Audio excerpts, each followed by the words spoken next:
Hello out there in television land. Welcome to yet another edition of It's Your Health. I'm with my bride. And he's all together. All his parts are here. Well, more will be revealed after this brief commercial message. Make sure you check with your provider before doing any of the things that we talk about here on It's Your Health. And call our sponsors and tell them thank you for sponsoring It's Your Health, and better yet, use their services. We'll be right back after this brief commercial message. Remember, you're watching It's Your Health, your leader in healthcare information.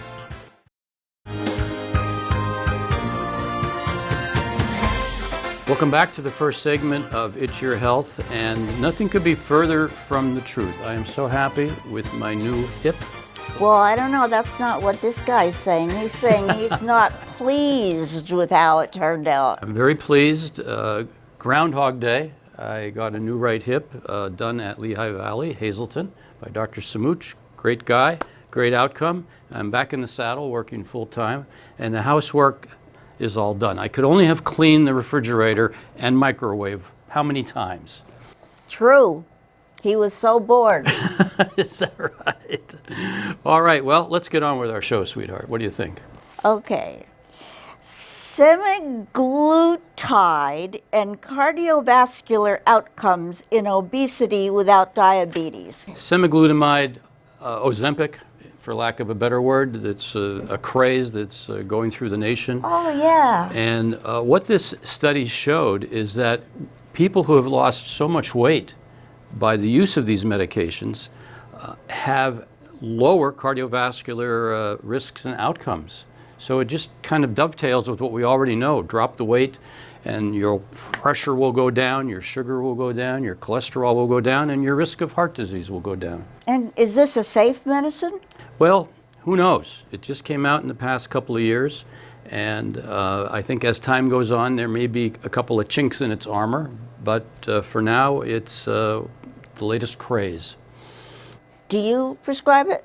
Yeah, I do. Okay. Next headline. Yes. Optimal prescribing of statins to reduce cardiovascular disease. You always have to remind us what a statin is. Okay.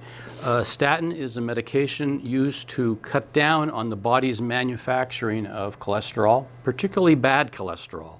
And it's called bad cholesterol for a reason, because it clogs our arteries. Keep in mind that cardiovascular disease and death, number one killer out there in television land? That's what I was going to say. Oh. It's the number one killer. Okay. Is there anything else you want to say? No, that was it. Okay, so people don't want to take statins because they don't want to take statins, but lowering your bad cholesterol will lower the risk of getting your arteries harder and blocked. And they're actually suggesting, this article was suggesting actually, how if you're on a statin and you're not at goal, how increasing the statin medication increases the side effects. So we often take a chapter out of how we treat hypertension. We just don't take a blood pressure pill and push it to the point where you're getting side effects. And the same thing with a statin. If you're not at goal with the LDL, bad cholesterol, then rather than increase the statin, we can add on a second agent that will dovetail with it, and synergistically, it's 1 + 1 = 3. The bad cholesterol will go down a great deal. Give us the name of a statin. Well, Crestor, Lipitor. And okay, so that explains why I'm going to interrupt you. My sister her Crestor was increased, and then she started to have really strange side effects. You can, a lot of muscle aches and pains, and so she should have really stayed on your regular dose and add on something like Zetia, which is really not a statin, but it works with the statin to increase the effect of statins lowering the bad cholesterol. Okay, well, that makes sense. Non-statin therapy to reduce low-density lipoprotein cholesterol and improve cardiovascular outcomes. Atherosclerotic cardiovascular disease is the leading cause of mortality. Hardening of the arteries, okay? And so LDL is the low-density lipoprotein, LDL, that's bad cholesterol. So what they're saying here is if you don't want to take a statin and you have a cholesterol abnormality, which can be genetic, by the way, it may be nothing to do with diet, but it often is related to both. There are a number of other non-statin drugs out there. And so if you are having cholesterol issues and we can really find a hat that's going to fit you or a lid for your pot, or we're going to be able to find something that will work, hopefully safely and without any side effects. So don't give up. So there's lots to choose from. Correct. Okay, good. I'm depressed about the next one. Well, spring is in the air, so maybe you shouldn't be that depressed. Well, it's about depression. Well, let's talk about it. Okay. Major depressive disorder, often referred to as clinical depression, is a disease defined by having sadness, 4 or more other symptoms, which we will discuss, and it causes impairment in functioning and lasts at least 2 weeks. Depression contributes to a variety of distressing emotional, cognitive, and physical problems and can decrease a person's ability to function in the way they used to. It's an epidemic. It truly is. Let's face it, the world is a little darker. Don't watch the news. But a depressive illness is a couple of things. First of all, it's a disease of exclusion. We would have to exclude some of the things that can cause depression. Say you're drinking too much alcohol or you have a thyroid condition. But if we tease out all of the layers of the onion, you'll find that some depressive symptoms start as childhood, if you will. And then as we progress in life, things happen to us. We get ill, we lose loved ones, we live alone. And so some of the symptoms which you're going to see on this full screen here is not only a depressed mood, but you can have weight gain or loss, insomnia, or not being able to sleep, feeling agitated, fatigued, want to stay indoors with the blinds closed. Sometimes issues in terms of we can actually think you have a dementing illness, if you will, which, by the way, is one of the diseases we would need to exclude if you're depressed. You could be demented, and vice versa. And being elderly does not mean you should be depressed. They don't go together. Right, and I think the key message that you're hearing from us is depression is real. It needs to be recognized, it needs to be addressed, it needs to be treated. But once you start having thoughts of death or suicide, that's a red flag. You must seek attention immediately. So let's make sure that we don't lose loved ones because of the end stage untreated depressive patient. So quick talk about being depressed. It's our end of our first segment, so we'll be right back after this brief commercial message. It's Your Health.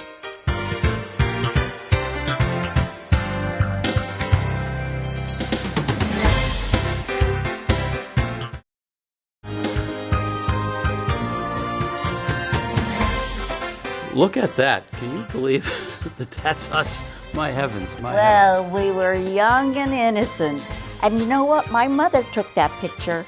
It's the first time she's taken a picture and not cut the heads off the picture. Is that right? Yeah, and in all this time that we've been together, is there anything about us that you would change?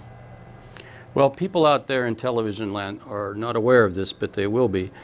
Almost every day without fail, I get corrected on something. By who? By you. Now, you would think after 30 years of marriage, getting corrected every day by someone. No, it's been 31. Oh, there you go. We're already done for today, okay? Let's move right along. Okay.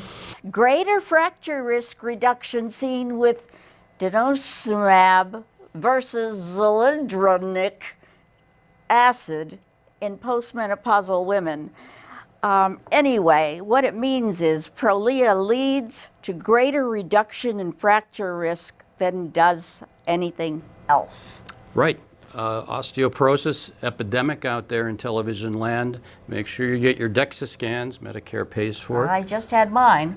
And you have to have osteoporosis diagnosis to get Prolia. Correct. Right. So you have healthy bone and then they put a number in terms of what your bone density is, and most patients go to osteopenia, which is thin bone, not osteoporosis. Thin bone is treated by staying active, keeping your weight down, vitamin D, calcium. If you go to osteoporosis, then we have to intervene because we don't want bone loss, because we can slow it down, if not get some of it back. Yeah, I have osteopenia. Okay, Okay. And you told me take more vitamin D. correct. Okay. Headline: People with diabetes have a higher risk of colon cancer. Boy, they don't have a lot going on with them already. People with diabetes had a 47% increased risk of getting colorectal cancer compared with people without diabetes. Getting a colonoscopy dramatically reduces the risk. Colon cancer, silent disease, one of the top 3 cancers in our area, can be screened for by a colonoscopy. Nobody likes to do those things or go for them, but you got to do it. And colorectal screening should be started at age 45, not 60 or 65, 45. And especially if there's anybody in your family that has suffered from Yeah, it. it used to be 50, but again, we've lowered the bar because we're seeing it in younger people. So Yes, get out there and get it absolutely. done. Okay, third headline. See, we're moving right along here. I like that. Okay. Can vitamin and mineral supplementation prevent cancer or cardiovascular disease? There is little or no benefit in taking vitamin or mineral supplements to prevent cancer, cardiovascular disease, or death. Well, you see these commercials all the time. We see them to, I don't know, make you feel younger, make you be able to remember more. I think the only thing these things will do will make your wallet lighter. I'm sorry. Well, yeah, and they always get superstars to be on to tell you how good these are, or people who are in exceptionally good health. They don't show you anybody who's normal looking. So yeah, you can go out now and make some medicines for yourself and sell them. There you go. Because the Food and Drug Administration will not stop you from selling them. It's just hard to believe that you would take fresh fruit and vegetables and somehow process them into a tablet, and that's going to be as healthy as the real thing. Hard to make that stretch. And it costs a lot. There's back to our wallet getting lighter. Okay. The challenge of Alzheimer's disease and related dementia. This really surprised me. 1 in 9 people over the age of 65 will have Alzheimer's disease. And then after, when you get up to the age of 85, it's 1 in 3. Well, it's part of the aging process, and most people don't come into our office and have a sticker on their head saying, I have Alzheimer's. They have behavioral issues first. They could be withdrawn, back to depression, which we talked about earlier. They may have some cognitive impairment, not being able to remember things, getting lost while driving, not keep taking care of their checking accounts. So there's a whole range of cognitive impairment issues, which sometimes goes on to a dementing illness and sometimes not. So what I strive for is give me a diagnosis and I can try to treat it.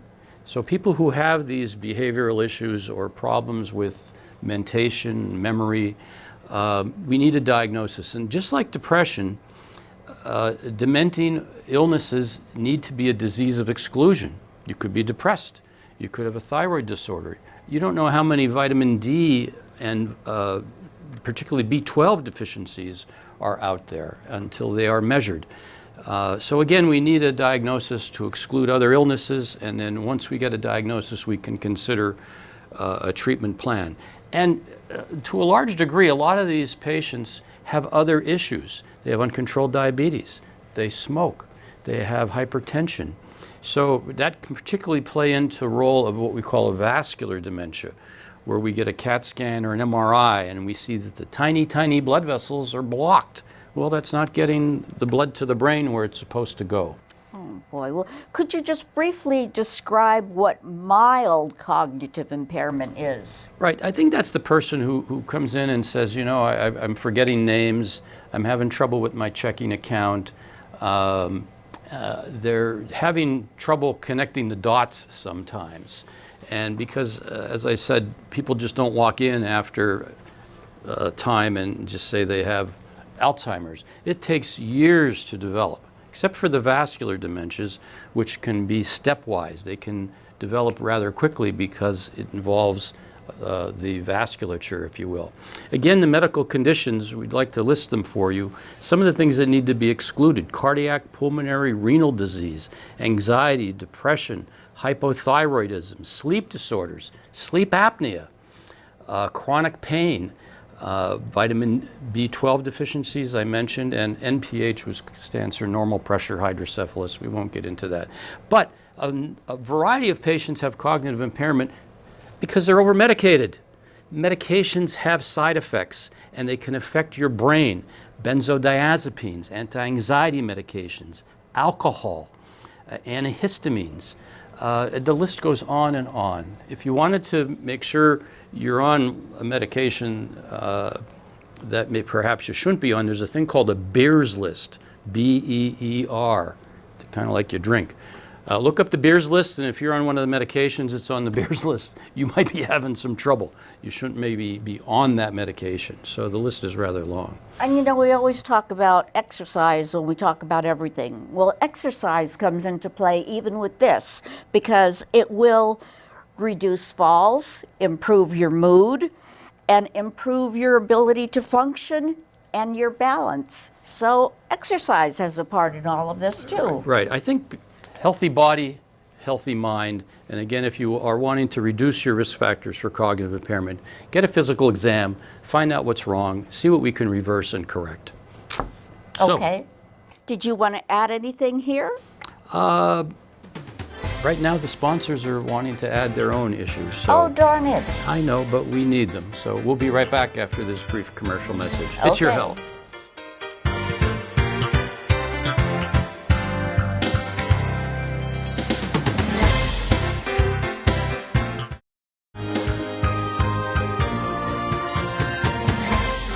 Welcome back. And this is an Irish blessing. May your troubles be less and your blessings be more. You're partly Irish, aren't you? Correct, yes. Yes, I am. I'm not Irish at all. How come they don't have blessings for Hungarians and Lithuanians? Well, you'll be Irish on St. Patrick's Day. Oh, And I notice you're wearing a little bit of green there. okay. Okay, so you're getting ahead of the game. Okay. Well, we might as well do our headlines then, since I'm not Irish. Is that right? Okay. Should I start an SGLT2 inhibitor in my patient with heart failure and chronic kidney disease? I have no idea what you're talking about. Okay, so SGLT2 medications include Farxiga, Invokana, Jardiance. You've seen these things being advertised. They are diabetic medications. And one of the neat side effects of these medications is it lowers the risk of heart disease. It lowers the risk of kidney disease. Those are two things that you want to do if you're a diabetic. And believe it or not, we're starting these on patients who don't even have diabetes. People who have heart disease, Wow. heart failure, renal disease. The specialists are placing these patients on diabetic medications. And the way these things work, the blood sugar will not go too low. So you don't have a fear that your blood sugar is going to go down to 50 and you're going to go into a coma, unless you're on other diabetic medicines, by the way. So it's a new chapter of treating and preventing heart failure and foregoing chronic kidney disease. Don't be surprised if you're on one of these medications put on by a specialist and you don't necessarily have diabetes. Okay. This one I found very interesting. Alpha-Gal syndrome. Red meat is just the beginning. Alpha-Gal is a potentially fatal allergy, which in the United States is tied to the bite of the Lone Star tick, which is mostly in the southern states, but now that we're getting warmer, they're making their way up. So you get a bite from this tick, you don't just get, gee, I have a bite from a tick. Now you can't eat beef anymore. You can't eat some kinds of pork anymore. And they're studying this. It's just become a big deal. Yeah. I've never heard of it before, but it's kind of a really roundabout way, and perhaps pushes us a little bit more towards the vegan way of eating. Frank's sign and cardiovascular risk. This study was undertaken to analyze the relationship between the diagonal earlobe crease and the main indices of cardiovascular risk. You know, 40 years ago or so, we talked about this when I was at Hershey, and we have a picture of that. The diagonal ear crease, when it's very deep, has been associated with people who have coronary artery disease. We see that sometimes on people on television. Yeah. You don't have it, but you can see it on people that it's straight down and it's very deep. Maybe you should get a little closer and maybe kiss it and see Want if me I to kiss have and it. make it better? Okay. I'll do that later. All righty, thank you. And then you were going to talk about chicken soup, Yes. because your mother made chicken soup. She was a chicken soup expert. Whenever I was ill, she would get chicken soup for me, and it was just delightful. I think she put something in it, maybe it was cumin, that just made it robust, if you will, and a lot of garlic. And they do have an article here where they've done studies, and they feel that there's something in chicken soup that can be an anti-inflammatory. So keep it in mind as part of your armamentarium. So chicken soup. Well, we go from chicken soup to SARS-CoV-2 linked with urologic effects in men. It's linked with increased incidence of urinary retention, urinary tract infection, and blood in the urine. Nothing has surprised me more than the spin-off of COVID-19. Whether it be the vaccine that some people get reactions to, whether it be the infection itself with COVID long hauler stuff, people may have some cognitive impairment, chronic headaches, sinus. It is just amazing the stuff that COVID-19 has infected and affected. And here in men, they have more prostate problems, statistically. So the COVID kind of sticks around. It does things just like a jet that goes overhead and the vapor trail lasts for days afterwards, even though the jet is gone. This COVID-19 has a way of just sticking around and causing trouble. Really, really difficult. Well, speaking of which, do this. Well, here's a young woman who was a young woman who was traveling, and you can see on the left what she normally looks like, and then on the right what she looks like. So the question is, what did she have? Did she have an infection? Did she have some type of food poisoning?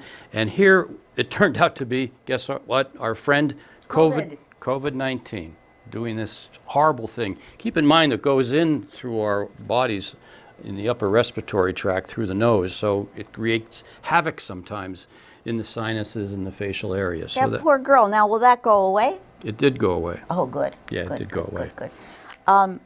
We're going to talk about multivitamins, and it seems like we're saying the same thing twice, but we talked about supplements. Supplements, no.